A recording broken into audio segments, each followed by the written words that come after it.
In this lecture, we will learn simple differential protection scheme for alternator.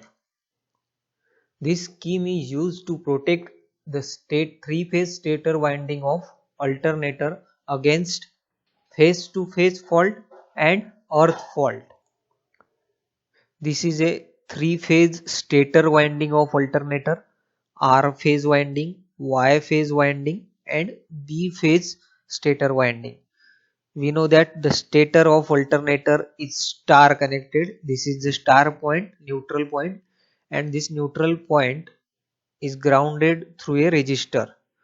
Neutral of alternator is always grounded through a resistance.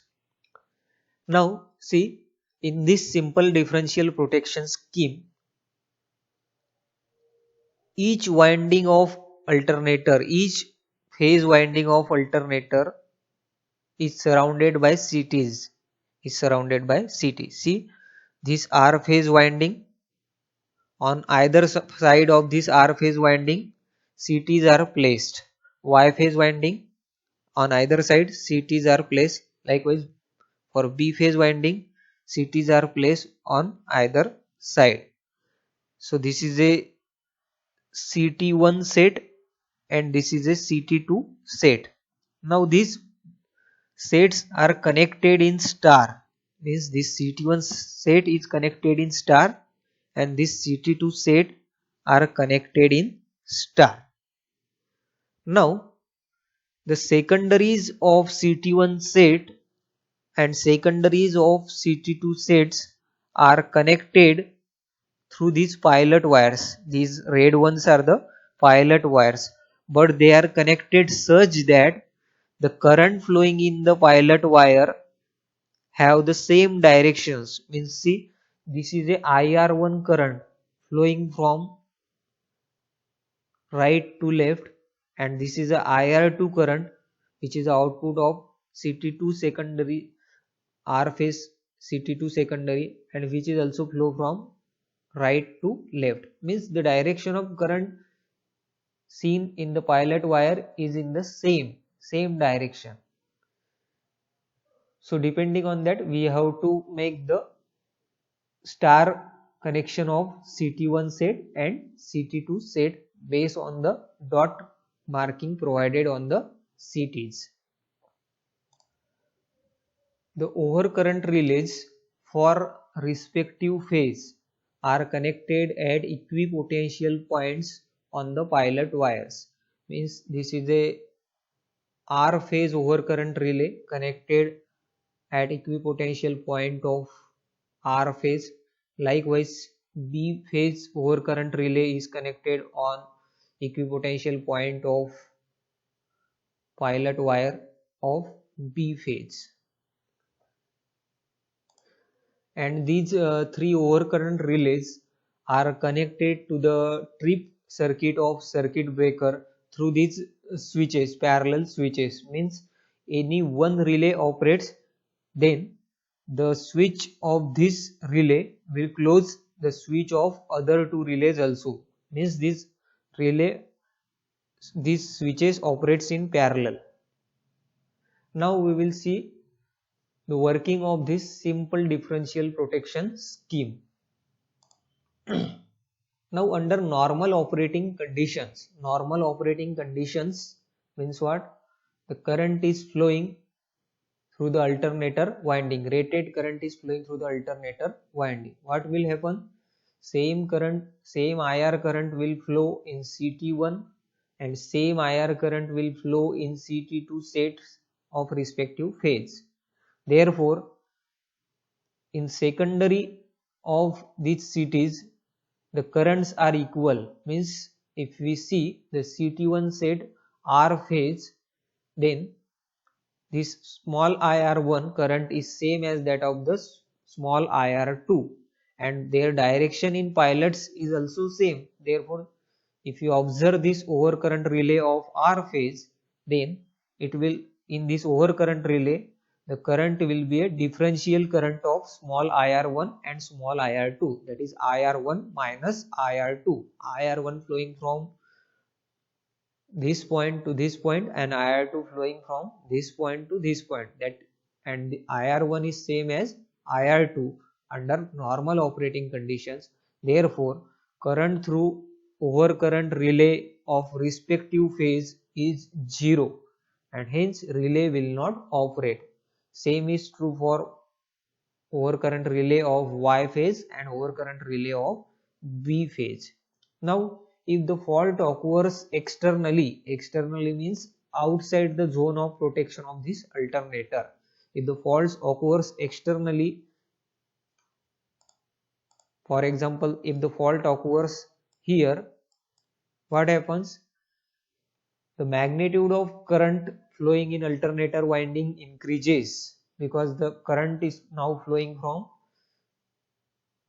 left to right and feeding to this fault point, but the current is flowing in CT1 set also and CT2 set also. Therefore, the respective output in secondaries of CT1 and CT2s will be the same.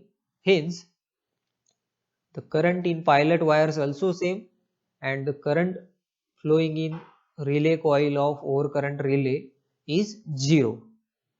Therefore, relay will not operate for the external faults. Now what happens if internal fault occurs? Now internal faults may be of two types, means phase to phase fault and phase to core fault, that is earth fault. First we will see phase to phase fault, means if we consider R phase winding and Y phase winding insulation get fails and this gets short circuited. What happens due to short circuiting of R phase winding and Y phase winding? The fault current will flow like this in CT1, then R phase, then it gets shorted in Y phase and completed the closed path like this. Observe this fault current. What is happening here? The fault current is flowing in only CT1 set and it is not flowing in CT2 set. Therefore, if you observe the secondaries of CT1 set and CT2 set, the corresponding phase corresponding currents IR1 and IY1 and IR2 and IY2 are different. The value of IR2 and IY2 depends on whether the alternator is connected to grid or it is just connected to the load. But the value of IR2 and IR1 are different, value of IY1 and IY2 are different. Therefore, a differential current flows in R phase relay and Y phase relay. And if the differential current is greater than the relay current setting, then the switch associated with relay R and Y closes. This caroling of switch also closes the switch of relay B and hence the trip circuit of circuit breaker also closes and hence relay get operated. Now for phase to earth fault, means if the insulation of any one phase fails and it get connected to the core of alternator. For example, if the insulation of if the insulation of B phase get damaged and get connected to the core, then what happens? See the fault current now. The fault current will flow from respective phase to the core and core to the earth and earth to the neutral of the alternator and it will get closed. This path get closed. Now this fault current flow like this. So observe the fault current path. The fault current is flowing through CT1 set only, not the CT2 set. Therefore, the corresponding current in the respective pilot wires, that is IB1 and IB2, are different and hence the relay of respective phase will operate and close the trip circuit of the circuit breaker. So this is a simple differential protection scheme applied to the alternator.